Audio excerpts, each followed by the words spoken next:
Hey everyone, this is Dr. Tim, and this is a better way to foam roll your thoracic spine to get a little more extension. So, most people, when they foam roll their back, they're kind of just doing this, and they're getting a lot of lumbar extension, right? And there's not much coming through the thoracic spine. So, we can make it a little more effective. First thing I do is bring my rib cage down.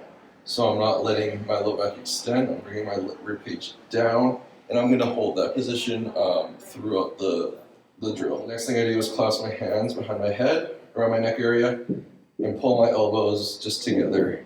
Now I can begin just fulcruming my upper back over the foam roll. So not necessarily rolling, I'm fulcruming, trying to hit those points and bending over the foam roller. So I'm maintaining my rib cage down, and then as I lean back, I can almost push my elbows up and back behind my head. And you can just move to different points in your thoracic spine.